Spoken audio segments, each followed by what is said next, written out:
안녕하십니까. 지난 시간에 이제 고구려 건국연대를 기원전 217년으로 단원을 하고, 그러면 고구려 건국연대가 기원전 217년이 됐을 때 고구려 기원전 108년경이요. 즉 한나라가 침입했을 때 고구려 영역은 어디까지냐. 그래야 한사군이 어디서 어떻게 설치됐냐를 우리가 쉽게 판가름할 수 있다 그랬잖아요. 그렇죠? 고구려 건국연대가 이제 그 기원전 217년이 되면 180년이 소급이 되는 거예요. 그렇죠? 기원전 37년에서 기원전 217년이 되니까. 그럼 180년이 소급되는데 주몽왕과 같은 시대, 즉 주몽왕과 같은 시대에 언급된 부여의 대소왕이나 그 아우인 오이, 마리, 협보, 부분노, 계유 뭐 이런 사람들 많이 나오잖아요. 그때 그 주몽왕 시절에. 이런 기사들은 그 사람들이 나오는 기사는 180년을 앞당겨 봐야 되는 거죠. 그렇죠? 그 다음에 어느 왕 때 몇 년이 늦춰진 게 불확실하잖아요. 지금 뭐 유류왕이랑 합쳐지고 뭐 국조왕이랑 태조대왕이랑 합쳐졌는데 국조왕이 몇 년에 즉위했는지는 모르고 죽은 거는 121년 같은데 뭐 이런 식이잖아요. 사실 추론이잖아요. 그렇다 보면 삼국사기 등의 사서의 기록을 통해서 추측해볼 때 그 대무신왕까지는 그래도 기원전 108년 이전으로 보아도 무방한 거죠. 그래봐야 뭐 대무신왕까지는 108년을 넘을 수가 없으니까요. 그래 고구려 첫 도읍인 졸본성의 위치가, 둘째는 이제 고구려 첫 도읍인 졸본성의 위치가 환년이 아니라 유화 서쪽 의무려산과 의연이 일대라는 설이 요즘에 인정을 받고 있습니다. 이건 상국유사에 나오는 거예요. 우리가 그동안 못 찾았을 뿐이에요. 우리가 못 찾아서 못했을 뿐입니다. 그거를 이제 요즘에 많이 인정을 받고, 동명왕은 행인국과 부곡조를 정벌하는 등 압록강 유역을 확보해서 백두산 부근과 두만강 하류에 동해안까지 영토를 확장했던 것은 삼국사기에도 나오는 거예요. 그 다음에 유류왕 11년에는 부분노의 계략으로 시라무렌강 유역에 선비족을 복속했다고 되어 있었는데, 그동안 기원전 37년이면 저 뒤였었단 말이야. 근데 이게 이렇게 되면 이 앞으로 오는 거죠. 그 다음에 대무신왕은 부여왕 대소를 죽임으로써 부여를 실질적으로 복속하고, 개마고 근처의 개마국을 점령하고 함경도 해안의 구다국과 평안도 7위의 낙랑국을 정벌했어요. 유령 11년이면 고주몽이 뭐 아무리 오래 살았다 그래도 여러분 아시다시피 고주몽이 이렇게 오래 살지도 못했으니까 뭐 기원전 108년 훨씬 전이죠. 그때 이미 그 부분노의 계략으로 시라무렌강 유역의 선비족을 복속했어요. 그 기원전 210년으로 당겨지면 108년 이전이 되는 거죠. 부여의 서쪽 경계는 서해와 일대와 북쪽 경계는 흑룡강까지예요. 그런데 부여를 실질적으로 복속을 했으니까, 그러면 대무신왕 때 부여왕 대소를 죽이고 부여를 실질적으로 복속했으니까 부여까지도 고구려 영역으로 볼 수 있다는 거죠. 부여 영역으로 봐도 상관이 없어요. 왜? 그거는 한사군의 위치를 알기 위한 거니까. 그렇죠? 이런 근거를 갖고 특히 고구려 첫 도읍 졸본성의 위치가 환년이 아니라 의무려산과 의연일대라는 인정받는 설을 갖고 고구려 영역을 보면, 바로 고구려는, 자 여기 보세요. 유류왕 때 시라무렌강 유역의 선비족을 복속하고, 졸본성이 환년이 아니라 의무려산 일대의 의연 일대다. 그러면 이렇게 되는 거죠. 여기가 요하예요. 그렇죠? 요하 서쪽입니다. 이 의무려산 일대라는 것은 임창경 선생께서 고구려 평행위치 왜곡과 극복 방안이라는 그거에도 발표를 했지만, 그 전에 이미 논문을 발표하셔서 많이 인정을 받고 있는 거예요. 그리고 실제로 나오는 거예요, 성기사에. 그러니까 당연한 겁니다. 그러면 환인연이 아니라 졸본성이고, 졸본성이 여기고 의무려산 일대고, 유령 때 시라무렌강까지 했다? 그러면 유화 서쪽까지 고구려가 뻗어 있었다는 겁니다. 기원전 108년 경에는. 그러면 고구려 건국연대와 그 영역에 대한 한사군의 위치는 결국 어떻게 되는 거예요? 고구려 건국연대에 재설정에 따른 한사군의 위치는, 고구려 건국연대가 기원전 217년으로 재설정되면서 기원전 108년 당시 고구려 영역이 아까 보신 유화 서쪽까지이며, 만주와 한반도는 고구려가 당연히 차지하고 있던 것으로 추정해야 되죠. 왜? 그때 부여의 위치가 서쪽 경계는 서유화 일대고 북쪽 경계는 흑룡강까지니까 만주와 한반도는 당연히 고구려가, 한반도 일부는 고구려가 차지한 거예요. 특히 한반도 남부 뭐 진국이 탄탄하게 자리하고 있었으니까, 한반도 중부 이후는. 그 다음에 기원전 109년에 고조선을 침략한 한문제가 기호전 108년에 한사군을 한반도 평양에 설치하기 위해서는 고구려와 전쟁을 하든지 아니면 화친을 했어야 돼요. 왜? 고구려와 만주하고 한반도 북부를 행인국을 개마고원 이쪽에 행인국을 갖고 있었다 그랬으니까 한반도 북부를 갖고 있었던 거잖아요. 그러면 한반도 북부하고 만주를 갖고 있는 고구려랑 화친을 하든지 아니면 고구려랑 전쟁을 해서 고구려를 복속시키고 한사군을 한반도에 설치를 했어야 되죠. 안 그러고는 설치할 수가 없는 거잖아요. 그런데 역사서 어디에도 한무제가 고구려랑 전쟁했다는 기록은 없어요. 다만 신채호가 조선상고에서 뭐라 그랬냐면 한무제가 고구려 대무신왕으로 추정되는 시기에 고구려를 침략했으나 9년간의 전쟁 끝에 패퇴하였다고 적었어요. 신채호의 기록이 사실일지라도 한무제는 고구려와의 전쟁에서 패퇴하였으므로 고구려의 영향대부에 진입하지 못한 겁니다.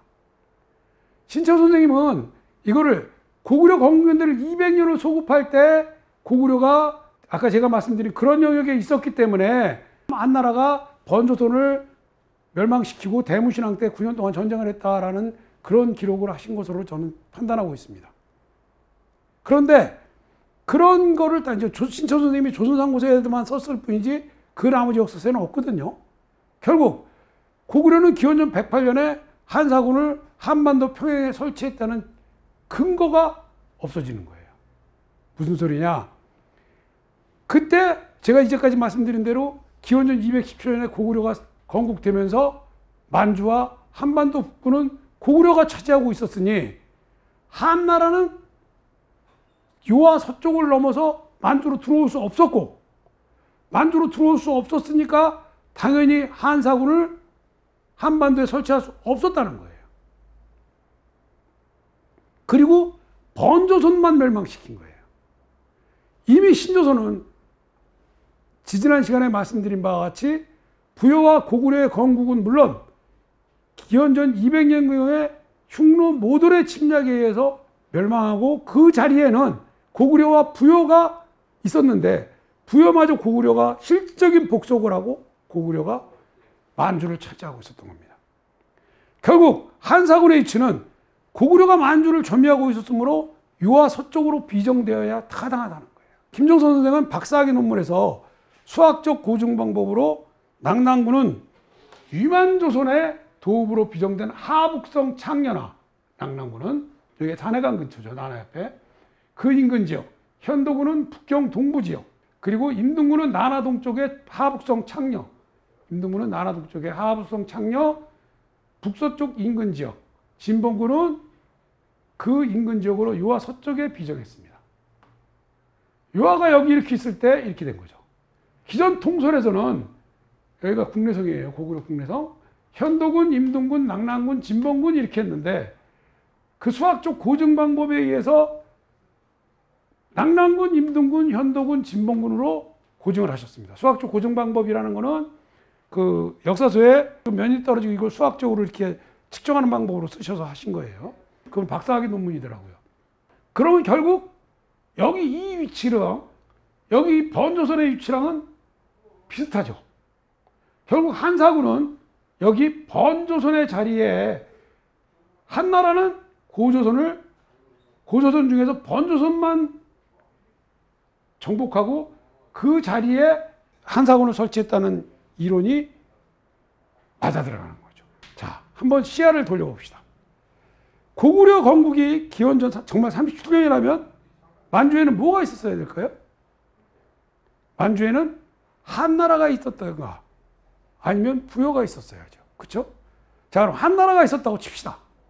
그런데 동북부여가 마음대로 막 위치를 바꿔요. 왜? 이미 기원전 108년에 여기 한나라가 들어왔어요. 여기다 이렇게 이제 그 한사군을 설치하려면 낙랑군, 임등군, 뭐 현도군, 진봉군 이렇게 한사군을 설치하려면 여기 이렇게 있는 게 아니라 여기다 이렇게 하려면 한나라가 이미 여기 만주에 들어와 있어야 돼요. 그렇죠? 그런데 기원전 37년에 이제 그 고구려가 생겼으니까 동명의 부여를 만들었는데 북부여든 또 북부여대로 생기고 거기에서 북부여가 동부여로 이사를 가고 형성의 역사에 의하면 상류사랑 북부여가 동부여로 가고 북부여 자리에 해모수가 내려와서 북부여를 세우고, 그리고 동부여로 간 거는 바로 동명의 부여의 그 첫째 아들인 헤브루고, 그 헤브루가 동부여를 세우고, 거기 동부여에서 주몽이 태어나죠. 왜냐하면 유아 부인이 해모수한테서 임신을 하고 글로 갔다 그랬으니까. 그러면 그렇게 큰 차이가 나는 게 아니란 말이에요. 고구려 건국이랑. 그럼 뭐 기원전 108년 이후인 건 확실해요. 북부여가 생긴 게. 그러면 여기 한 나라가 있었는데 북부여가 뭐 여기다가 만들었다가, 자, 북부여가 어디 생겨요? 신처 선생님에 의하면 하얼빈에 생깁니다. 하얼빈에. 그리고 우리가 통솔에 의하면 장춘에 생겨요. 장춘에. 신처 선생님은 하얼빈에 북부여가 생겼다 그러고, 일반적으로는 장춘에 생겼다는, 통솔로 내려오는 건 장춘에 생겼다 그러는데, 그러면 하얼빈이 됐든 장춘이 됐든 남이나라 땅에다가 망한 나라가 막 나라를 막 세워. 마음대로. 이제 부여라는 나라가 있었으니까 그냥 거기다 세웠다고 칩시다. 자오지간. 그 근처에 어디다가. 하여간 그리고 나서 꿈에 거기는 천지아들이 내려올 거야. 너 이사해. 그랬다고 신처선님에 의하면 하얼빈에서 훈춘으로 이사를 해요. 근데 이제 일반 통솔은 장춘에서 강릉으로 이사를 했다라는데 이거는 좀 안 맞아요. 그렇죠? 뭔가. 왜? 동부여가 이렇게 이사를 했다? 그럼 부여가 여기 있었다? 그건 옳지 않죠. 그러니까 자오지간 하얼빈에서 훈춘으로 이사를 해. 아니, 한나라한테 망했는데 그 망한 민족이 막 자기들 마음대로 이사를 해. 그럼 고주몽이 동부에서 태어났는데, 그런 걸 따지면 하얼빈에서 훈춘으로 이사한 게 타당성이 있잖아요. 그렇죠? 동부여가 이제 여기 부여였다가 훈춘으로 동부여로 이사를 해서, 그리고 여기 북부여가 생겼으니까. 근데 망한 나라가 남이 나라 땅에서 이렇게 막 나라를 세웠다가 이사까지 다녀? 그게 맞습니까? 그리고 또 고주몽이 졸본에 그 나라를 세웠다 그랬어요. 기원전 37년에.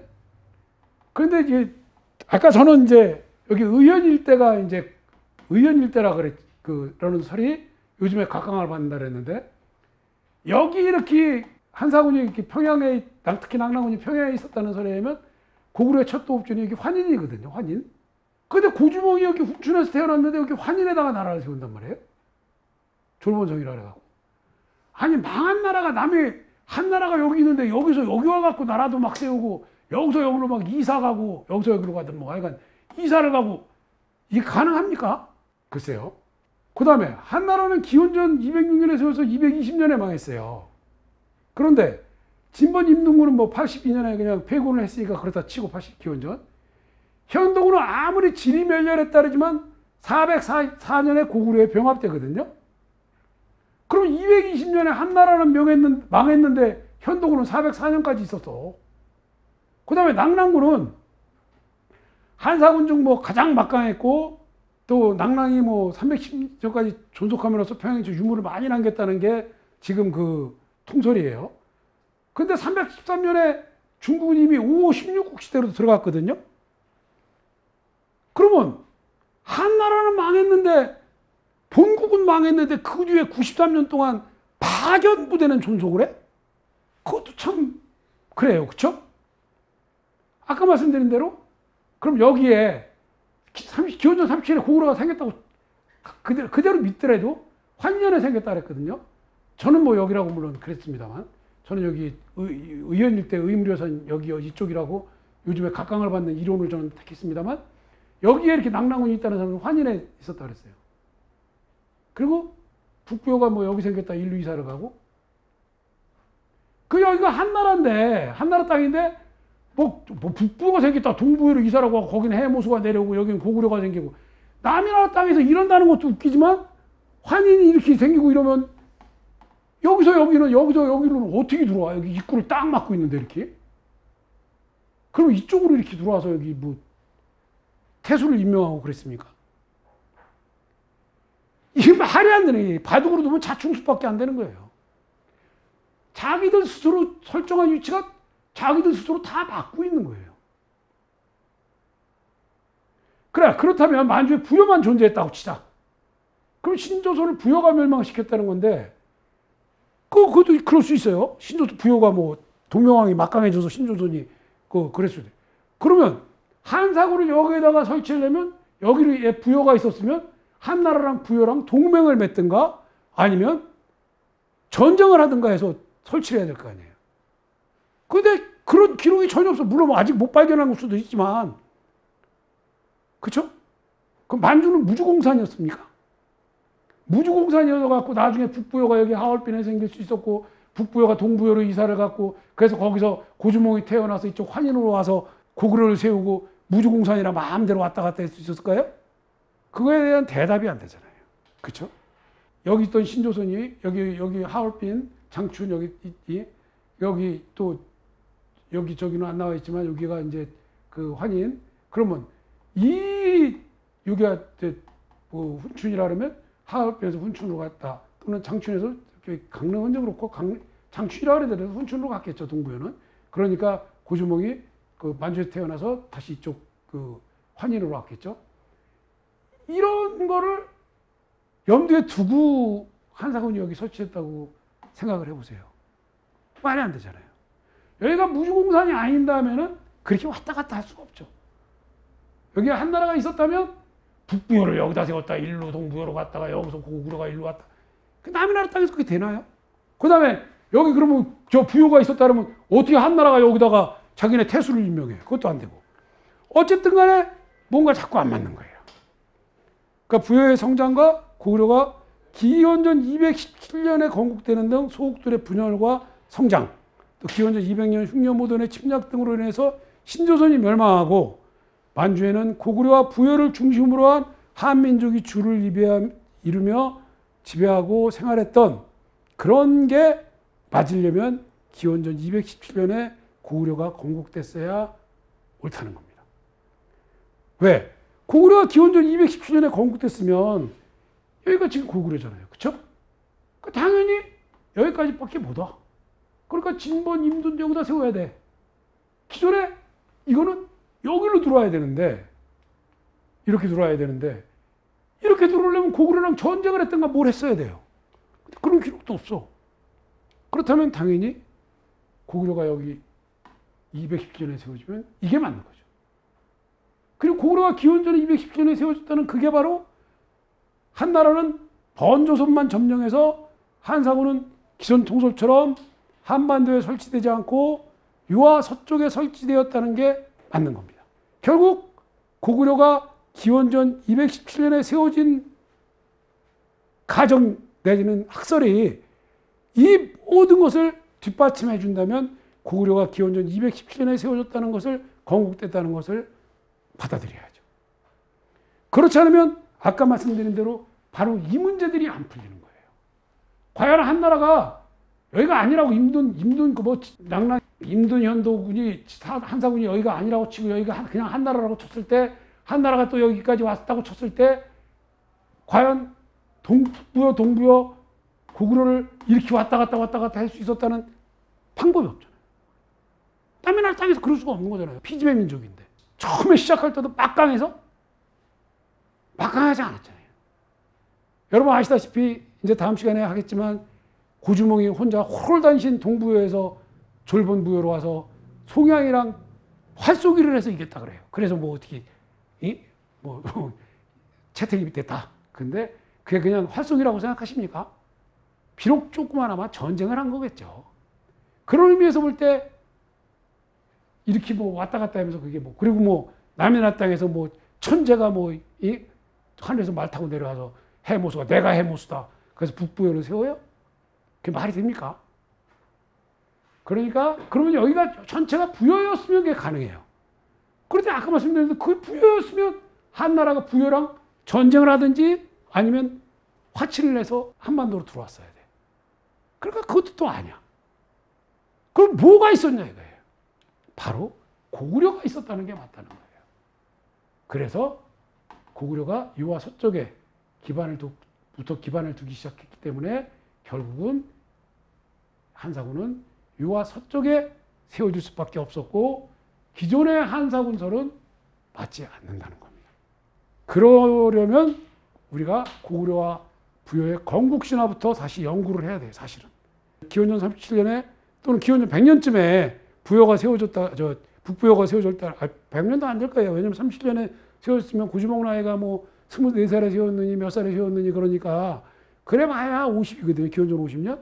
그럼 기원전 6, 70년 뭐 이렇게 그러니까 자주가 기원전 100년이라고 쳐도 한사훈이 생긴 기원전 108년이라고 108년이니까 그 뒤란 말이에요. 아무리 길게 잡아도. 그 기원전 60년경으로 봐야 되는데 아무리 길게 잡아도 기원전 100년 그 뒤란 말이에요. 그럼 그 사이에 과연 무슨 일이 어떻게 일어났냐? 어떻게 일어났길래 북부여 동부여 막 왔다 갔다 했는데도 아무 누구도 손댈 수 없었잖아요. 여기서 북부여 동부여가 응? 기록에 의하면 북부여 동부여 이 고구려가 왔다 갔다 했는데 아무 손 못 댔잖아요. 그러니까 한 나라는 아니라는 게 확실하죠. 그럼 부여도 아닌 것 같아. 왜? 부여가 그렇게 막강했으면 한나라가 부여랑 전쟁을 했어야지. 근데 그것도 안 했어. 그러면 결국은 부여와 고구려의 건국신화부터 살펴보는 게 고구려 건국연대도 올바르게 측정할 수 있고 부여 건국연대도 올바르게 측정할 수 있고 모든 걸 할 수 있는 겁니다. 물론 건국연대, 건국신화라는 게 황당무계예요. 무슨 말에서 태어나고. 그런데 그건 다 똑같아. 신라도 계림, 금화왕 뭐 이런 거 다. 또 신라도 박혁거세. 보면 알에서 태어나든 또 닭에서 김할지 뭐 닭에서 태어나든 다 그런 거예요. 건국신화라는 게. 무슨 건국신화가 그냥 사람이 이렇게 부부가 행복해서 임신해서 아기 낳았다 이런 거 없거든요. 그거에서 감안할 건 감안하고 뺄 건 빼고 이렇게 하면서 보는 게 건국신화거든요. 그렇게 해서 보면 더 확실해진다는 것을 말씀드리면서 고구려와 부의 건국신화부터는 다음 시간에 하겠습니다. 감사합니다.